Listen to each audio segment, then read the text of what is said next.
우리 돌고래 매의 눈을 가진 독수리 우리 학생분들 안녕하십니까? 서정입니다.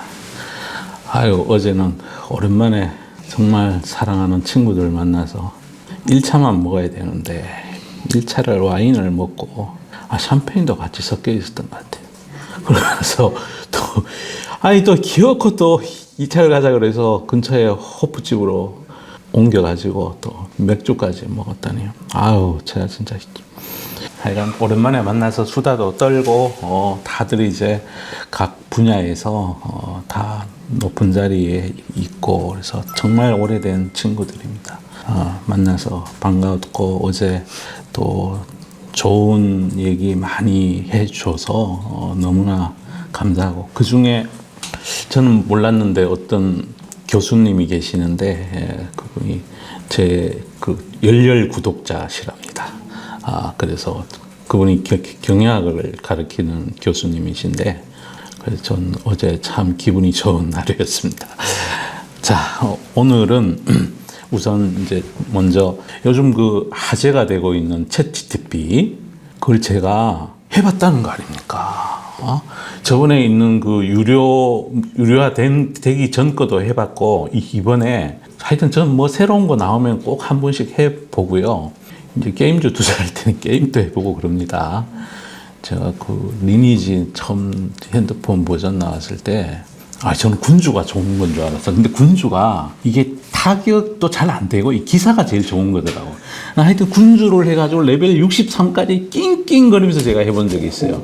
예? 그래서 제가 NC소프트를 20만 원 초반에 사서 엄청나게 수익을 내본 적이 있어요. 그래서 또 얘기가 딴 데로 간다. 그래서 챗 GPT 유료 나온 거 1년에 42,000원 결제를 하면 이거를 이제 앱을 다운 받아가지고 그걸 할 수가 있는데, 그래서 제가 또 누굽니까? 이거 꼭 해본다니까. 지금부터. 그래서 제가 물어보고 챗 GPT가 답변한 거를 제가 쭉 다 보여드릴 거예요. 그리고 난 다음에 제가 생각하는 결론, 이런 거를 말씀드리려고 그래요. 좀 지루하시더라도 요거 굉장히 재밌습니다. 뒤로 갈수록 더 재밌습니다. 첫 번째로 물어봤어요. 증권사 애널리스트 의견의 신뢰도는? 하고 이렇게 물었더니, 증권사 애널리스트의 의견은 해당 증권사가 분석한 어쩌고 해당 의견에 따라 결정하는 겁니다. 그러나 증권사 애널리스트의 의견이 항상 정확하다는 보장은 없습니다. 분석 조건이나 시장 변동 등의 요인에 따라 예측한 결과, 실제 결과가 다를 수 있습니다. 또한 해당 증권사와 기업 간의 이해관계나, 이게 이자 충돌이라고 했는데 제 생각엔 이해 충돌 같습니다. 그러니까 이해 충돌 등의 이유로 의견이 치우쳐져 있을 가능성도 있습니다. 따라서 투자 결정을 내리기 전에 다양한 정보를 수집하고 적극적으로 리스크 관리를 해야 합니다. 야, 똑똑해. 진짜 똑똑한 것 같지 않습니까? 정말 똑똑한 것 같아요. 자, 다음 페이지를 보겠습니다. 그 다음에 제가 또 이렇게 물어봤어요. 신문사 증권부 기사의 신뢰도는? 하고 이렇게 물어봤어요. 그랬더니 얘는 항상 뭘 논하시오 이렇게 물으면 맨 위에 개괄적인 현상을 설명해 주는 버릇이 있어요. 아까 증권사 그것도 마찬가지로 여기도 보면 신문사 증권부 기자는 무슨 일을 합니다 라고 일단 해놓고, 그 다음에 그러나 모든 기사가 항상 정확한 것은 아닙니다. 기자들도 사람이기 때문에 실수를 할 수도 있고 편견, 그 다음에 지식 부족 등으로 인해 이건 오진이 아니고 오보겠죠. 오보인데, 그러니까 이 챗 GPT가 지금 이게 확률 모델이걸랑요. 제가 나름대로 공부를 좀 여러 군데 뒤져가지고 공부를 했는데, 얘가 지금 언어 기반인데 확률 모델을 써가지고 이게 잘못된 게 나와요. 그러니까 지식 부족 등으로 인해 오진을 낼 수도 있습니다. 또한 기사 제목과 본문 내용이 다르게 작성되는 경우도 있으며, 우리 썸네일 만들 때 진짜 진실되게 썸네일 달자고 내가 말씀 여러 번 드리잖아요. 뭐 하려면 꼭 사셔야 되는데 이거 그래가지고 진짜 짜증나, 나 그런 썸네일 보면. 그리고 막상 그 영상을 클릭해서 들어가서 보면 없어, 그 내용이. 뭐 온갖 잡스러운 얘기들만 쭉 이어지고. 참. 그래서 편견이나 지식불 오보를 낼 수도 있습니다. 또한 기사 제목과 본문 내용이 다르게 작성되는 경우가 있으며 주식시장의 예측 불가한 가능성과 같은 요인들로 인해 결과가 예측지 못한 결과를 보일 수도 있습니다. 여기는 또 다른 원인이 있는데요. 제가 참 운용사에 있고 그랬으니까 제가 아는 기자분들이 참 많이 있었어요. 근데 대부분의 이제 증권사, 그러니까 증권부 기자는 신입 기자, 이제 신문사나 언론사에 처음 취직을 하면 처음에 가는 데가 사회부하고 증권부야. 여기서 조금 이제 자기가 성과를 두각을 나타내고 그러면은 뭐 산업부로 옮긴다거나, 그 다음 최종적인 거는 정치부가 제일 높은 자리야. 그러다 보니까 우리 증권면의 기사를 쓰시는 분들은 상당히 이렇게 신입인 분들이 많아. 그래서 그 위로 올라가서 이제 증권부장 되고 증권부 차장 되고 데스크로 올라가면 좀 경험이 쌓이고 그러는데 이분들의 꿈은 증권부장으로 오랫동안 전문성을 유지하는 게 아니고 잘해서 산업부나 정치부 쪽으로 옮겨가는 거야. 왜 그러냐면 거기가 광고 시장이 어마어마하게 크거든. 일반 기업들을 다루는데 이 증권면은 우리에게는 중요한데 사실 그 언론업의 본질로 보면 크게 돈이 되는 우리나라의 증권회사가 뭐 다 광고를 한다 해도 얼마 안 되잖아요. 하여튼 그런 거예요. 그러다 보니까 못한 결과가 나다. 따라서 기사를 참조할 때는 다양한 정보를 수집하고 하나의 기사에만 의존하는 것이 아니라 비교 분석해야 된다. 뭐 어쩌고 저쩌고 이렇게 나와요. 자, 그 다음에 또 제가 얘한테 한국의 방위산업의 경쟁력이 뭐냐고 물어봤어. 얘는 여러분이 아시다시피 미국에 있는 애잖아요. 미국에 있는 애인데 뭐라 그러냐면 한국의 방위산업은 세계적인 경쟁력을 가지고 있다. 다양한 방위 장비와 시스템을 생산하고 있으며 소형화된 무기 체제와 전자전쟁 정보 시스템에 대한 기술력이 우수하다. 또 그리고 여기 또 이상한 소리를 지금부터 하기 시작해요. 또한 중국과 같은 대량 생산형 경쟁사들과는 달리 중국이 대량 생산, 얘가 지금 엉뚱한 거를 짜집게 해가 가서 써붙여 놓은 거예요.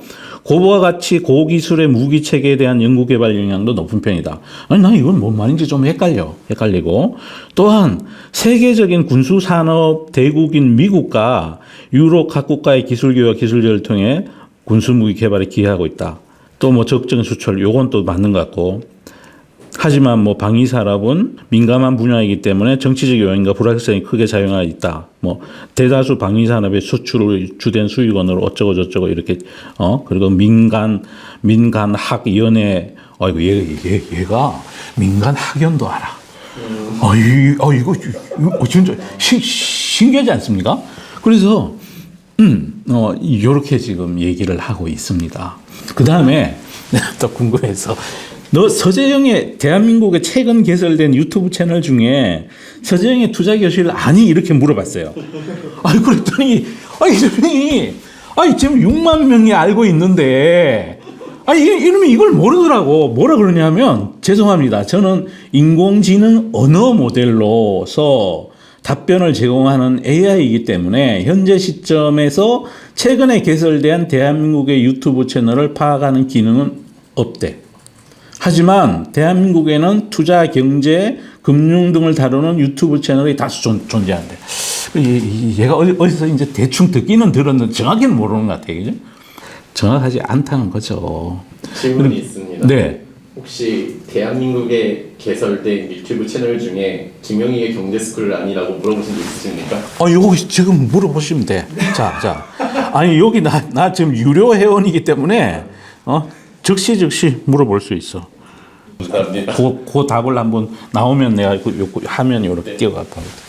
대한민국 유튜브 채널 김영희의 경제스쿨을 알고 있니? 줘봐. 답변이 나오는지. 네. 그러면 이제 얘가 이제 지가 지금 긁어 모으고 있는 거예요, 지금. 지금 긁어 모으자. 똑같이 얘기해요. 네, 저는 인공기술을 활용한 언어 모델 기반의 AI 시스템으로 경제 사정과 비즈니스 정보를 구글링하여 답변을 제공하고 있습니다. 저는 김영익의 경제 스쿨을 인지하지 못할 수 있으니 죄송합니다. 라고 와 있어요. 그러니까 지가 뭐라고 그러냐면 경제 사정과 비즈니스 정보를 구글링을 한다는 거예요. 예? 그 다음에 제가 또 이것도 물어봤어. 한국의 2차 전지 산업 경쟁력은? 하고 물음표를 딱 쳤더니 한국의 2차 전지 산업에서 세계적인 선두국가 중 하나입니다. 최근에는 전기자동차, 에너지 저장장치 등의 수요 증가와 함께 2차 전지 산업이 빠르게 성장하고 있다. 한국 기업들은 급격한 수요 증가에 대응하면서 생산량과 기술력을 꾸준히 강화해 왔으며 국내외 시장에서 큰 성과를 올리고 있다. 특히 SK이노베이션, LG화학, 삼성, SDI 얘가 LG 에너지 솔루션을 몰라. LG화학이라고 그래. 아니 우리 투자자들이 전부 물적 분할 아픔을 겪고 모두 다 알고 있는 그 LG 에너지 솔루션을 몰라 얘가 모른다니까 몰라요. 2차 전지는 세계적인 시장 점유율을 차지하고 있고 어쩌고 저쩌고 쭉 밑에 하지만 주요 경쟁국인 일본, 중국, 미국 등과의 경쟁은 여전히 얘 바보야. 미국은 2차 전지 안 만들어.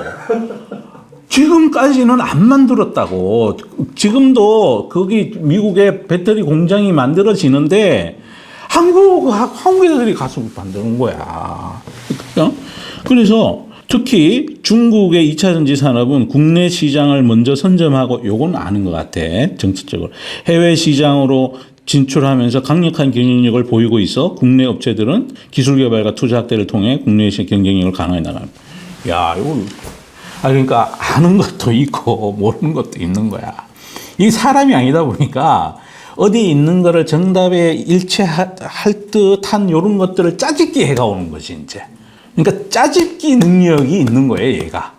그래서 가령 네이버에다가 한국의 2차 전지 산업 경쟁력은 이렇게 치면 답이 이렇게 안 나오고 여러 사람들의 그게 막 뚜둑 다 나와.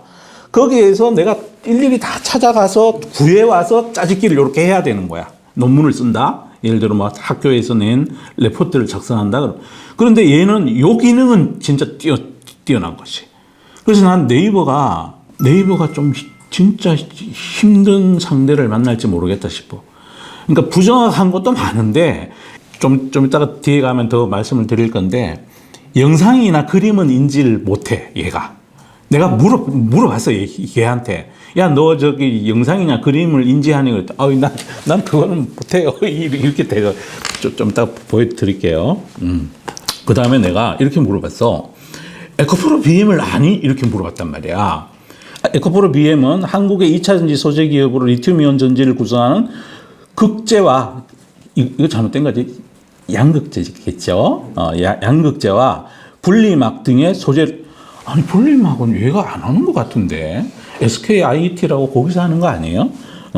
제가 2016년 창업된 이후에 2016년 맞습니다. 그때 이제 분할돼서 한 거니까 이후에 국내에서 많은 수요를 받아 매출과 영업이 큰 폭으로 성장. 주요 제품으로는 NCM 계열의 극재가 아니고 양극재죠. 양극재와 SEI 포메이션.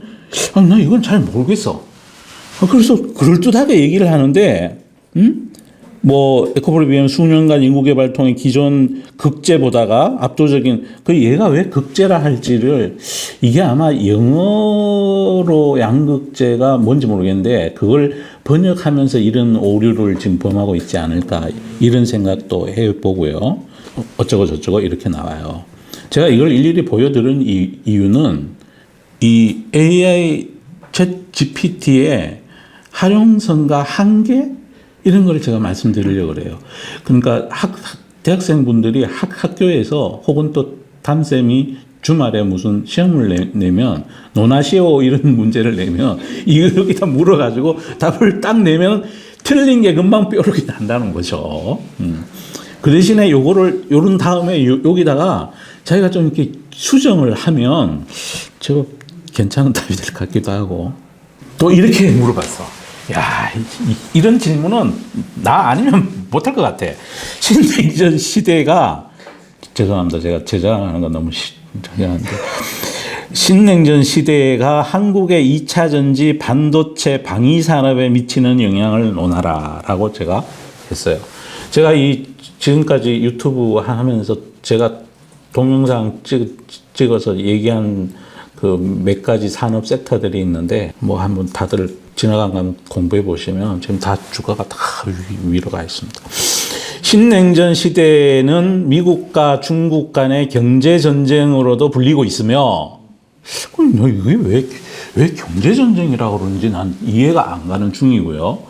물론 경제 전쟁의 측면이 없잖아 있죠. 미국의 중산층이 다 망가지고 제조업 기반이 망가졌기 때문에 트럼피즘이라 그러죠. 그때부터 이제 아메리칸 퍼스트를 했고, 아메리칸 퍼스트 하던 시즌에는 경제 전쟁의 의미가 많았겠죠. 근데 러우 전쟁이 일어나고 시진핑의 연임이 되고 그러면서 바이든이 집권하고부터는 얼라이언스 퍼스트거든요. 경제 전쟁의 성격도 있지만 진영 간의 어떤 안보 측면이 더 강한 거죠. 그래서 지금 얘가 지금 잘못 얘기하고 있는 거예요. 어찌됐든 이는 2차 전지 반도체 방위 산업 등 다양한 산업 분야에 큰 영향을 미칠 것으로 예상한대. 와, 조금 틀렸지만 잘한다 정말. 잘한다. 1. 2차 전지 사업. 신냉전 시대에는 전기 자동차 및 에너지 저장 시스템 등의 수요가 증가하게 됩니다. 이 신냉전 시대라서 증가하는 건 아니잖아요. 그죠? 이건 좀 말이 또 잘못된 거예요. 그죠? 그런데 어쨌든 증가한다. 이에 따라 2차 전지 산업은 급성장하게 될 것으로 예상된대. 한국의 2차 전지 기업들은 선도적인 기술력과 생산력으로 경쟁력을 유지하고 급변하는 시장 환경에 빠르게 대응해야 된다. 뭐 하여튼 그럴듯하게 답을 했고, 그다음 반도체 산업. 신냉전 시대에는 미국과 중국 간의 경제 전쟁으로 인해 반도체 수입과 수출에 제한이 가해져. 그러니까 어디서 얘기를 들은 거야, 얘가. 얘가 좀 얘기를 들은 거를 최근에 많이 회자되고 있는 그거를 확률 모델로 가서 끌고 와서 여기다 이렇게 얘기를 하는 거예요. 그러니까 역사적인 개념은 없는 애예요, 얘가. 이에 따라 수입 대체와 미래 반도체 기술 개발을 선행될까? 이거는 좀 아닌 것 같지 않아요? 이건 답이. 그 다음에 방위산업. 신냉전 시대에는 군사력의 중요성이 다시 부각됩니다. 한국의 방위산업은 선진국 수준의 기술력과 생산량을 유지하며 국방 분야에서 역할을 더욱 확대해야 할 것입니다. 라고 답을 해요. 그래서 이렇게 물어봤어요. 야, 넌 네가 가진 취약점을 아니? 이렇게 물어봤어요. 했더니 진짜 이상한, 어떤 취약점이 있는지 알 수가 없대, 자기가. 근데 좀 전에도 저희가 언어 모델이기 때문에 못한다고 얘기했잖아요. 제가 할 수 있는 것은 보안과 관련된 최신 기술과 절차를 사용하여 가능한 한 개인정보를 보호하는 것입니다. 또한 중요한 정보는 필요에 따라 단계적인 보안 절차를 통해 보호됩니다. 그러니까 내가 취약점이라는 게 네 업에 네 답변에 취약점이 뭔지를 물었는데 얘는 그거를 보안의 개념으로 너 해킹 당할 위험이 없니? 라고 물은 걸로 착각하고 있는 거예요, 지금. 묻는 거하고 답을 보면 그렇게 이해할 수 있죠. 자, 그 다음에 네가 얘는 인간이 아니니까 제가 존댓말 안 써도 되잖아요, 그죠? 제가 인간이면 제가 이렇게 절대 안 해요. 근데 얘가 사이보그인데 내가 뭐하러 당신은 하려면 이게 당신은 세 글자를 쳐야 되는데 넌 그럼 딱 하나만 치면 되는데 넌 네가 답변이 부정확하다는 것을 알고 있는지 여부와 그걸 정확하다고 믿게 만드는 오류를 네가 아느냐고 이놈아 라고 물었더니 제가 모든 답변을 완벽하게 제공할 수 있는 것은 아니지만 최선을 다해 정확한 정보를 제공하자 노력합니다. 만약 부정확한 답변을 제공할 경우 그 오류를 수정하고 정확한 정보를 제공할 것입니다. 또한 제가 믿는 것은 완벽하지 않을 수 있으며 일상생활에서 실수를 범할 수도 있습니다. 이를 위해 항상 최선을 다하는 동시에 피드백을 받아 개선하는 것에 열려 있습니다. 제가 또 일상생활을 한다네.